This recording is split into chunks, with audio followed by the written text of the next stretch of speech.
Welcome back. You're still tuned into Power Breakfast here on CNBC-TV18. The Asian markets are all seeing sharp cuts right now. The SGX Nifty, however, is indicating a little bit of an uptick. But, we've all been seeing how that's really played out over the last few sessions as well. So let's now talk about all of the cues that you should track as we get into this trading session. We have our research team here with the trade setup. So Mangalam, Vivek and Surbhi all join me now. Guys, a very good morning to all of you. Vivek, I don't remember the last time we, didn't have to talk about the global markets right at the start.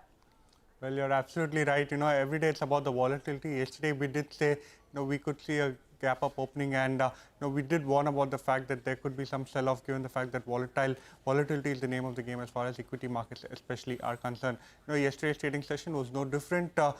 Very, very steep cuts at the open as far as US markets were concerned, but significant losses were paired. But despite that, US markets have given a weak handover.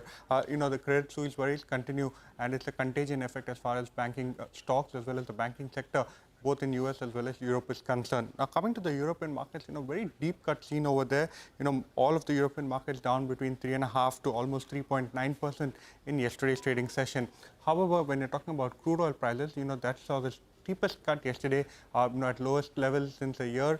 Yesterday, Brent futures down 4%, WTI futures down 5%, and WTI futures, at $67 a barrel. So some significant relief as far as the crude oil prices fall is concerned. However, Indian markets yesterday failed to hold on to the sharp gap up that we saw, and the markets actually closed below the 17,000 level, and that continues to be the key level to keep an eye out for. Financials were the one that dragged the markets lower, and especially when you talk about the broader end of markets, some amount of outperformance there, but even that cooled off, from the day's highest point. Today morning, we are seeing steep cuts across Asia. SGX Nifty, on the other hand, is indicating a gap up start. Interesting to see, whether this particular gap up start can actually hold on and sustain. That is the big question, Vivek. Thanks a lot for bringing us all of the cues. But some important news flow also came through as far as individual stocks are concerned post-market close yesterday. So Surbhi is here to fill us in with that entire list. Hi, Surbhi. Hi, good morning. Thanks for that. So today in focus will be Patanjali Foods. Now, stock exchanges have frozen 292 million promoter group entity shares, and this is because it could not meet minimum public shareholding norms. Next is NACL Industries. The subsidiary of the company NACL Multichem gets environment clearance to establish manufacturing facility in Andhra Pradesh. Orient Paper, the board approves a capex of 475 crores. The capex will be used for modernization of manufacturing facility of Madhya Pradesh. Godavari Power and Ispat Limited, there is a board meeting on 18th of March. This is to consider a buyback. And lastly, Samvadan Motherson, where sources say Sumitomo Wiring is going to sell 3.4% stake via a block deal today. Surbhi, thanks a lot for bringing us all of that stock-specific action. We are going to watch out for all of these in today's trading session. But let's also talk about the cues from the futures and options market. Mangalam is here with that. Mangalam, we closed below the 17,000 mark, pretty much at the low point of the day. Pretty much at the low point of the day, Pavitra. And the worst part is that the SGX Nifty is indicating a positive start. Now, on a regular day, it would be a good thing. But, the way the bears have made a meal of this gap up, bulls would like there to be a gap down opening and perhaps some bottoming out there as against, the market falling from highs. Yesterday as well, a 240-point decline from the highs is what we've seen.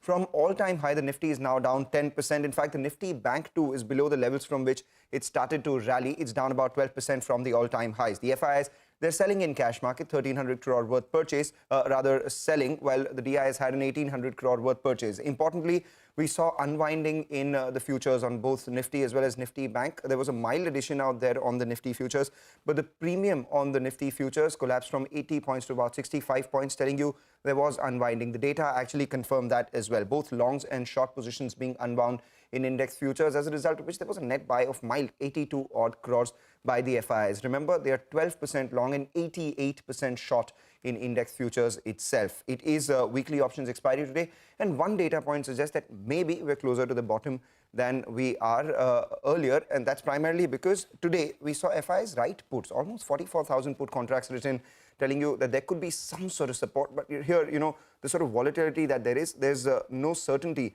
on whether there is any bottom made or not. 17,000 call and 17,100 calls saw a fair amount of writing, telling you levels upwards of 17,000 may face some resistance. 16,900 and 16,800 puts, both of them extremely active as well. The Nifty put call ratio at 0.69 was oversold at 0.67. is further oversold. So is there a bounce on the cards? That's the hope, not currently a data point yet. Important level to watch out for is the Nifty September 30th low of 16,748. 16,750 is important mainly because that was also the time when globally there was peak fear of Fed hikes, and that is also the time where we started to decouple from global markets. In fact, from September 30th low of 16,748, the Nifty gained 13% in 2 months to hit a fresh record high. So are bulls batting for that level to hold as well or not is the big question. It's just about 100 odd points, 150 odd points away from here. So we're closer to the bottom, but who's to say volatility may continue.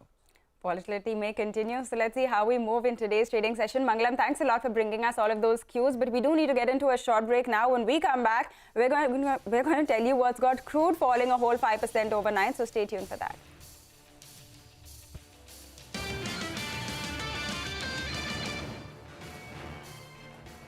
Hey guys, welcome back. You're still tuned into Power Breakfast here on CNBC-TV18, and let's talk about the commodity space now. Manisha joins us for an update.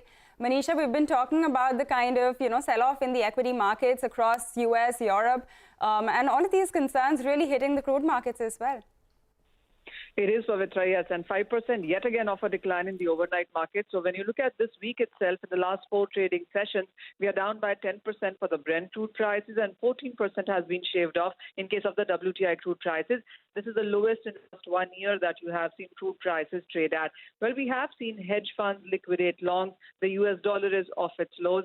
There are rising interest rates, economic uncertainty, and the risk-off sentiment that you were just talking about, all of that weighing onto the market. The fact also that the crisis in the banking sector could trigger cut in demand is weighing onto the prices also. Add to that we also have seen the U.S. inventories rise in the previous week, so there is demand concerns now coming back. Not just crude, the natural gas prices fell 5% overnight. The heating oil prices are trading at a 1-year lows as well. And when you look at the industrial metals, we've seen a decline there too. So aluminum and zinc have seen 1 to 2.5% of a cut coming in. Copper prices now are trading at a 9-week lows. The banking instability is heavily weighing on demand forecast across sectors, and that has led to most of the Asian markets opening in the red as well. The only thing within this that is trading positive has been the gold and silver prices because of flight to safety. We have seen safe haven demand come in. So you have gold trading at a 6-week high, silver at a 1-month high. The fears of broader financial crisis have led to a lot of buying in the last few days by hedge funds as well in precious metals. All right, Manisha, thanks a lot for bringing us that quick update on what's going on with the commodity markets. With that, we're going to wind down on this edition of Power Breakfast with the news that the Asian markets are seeing sharp cuts. Hong Kong now down over 2%. The SGX Nifty is up around 40 points, but let's see if we can hold on to those levels or not. Thanks for tuning in. Bazaar Morning Call is up next.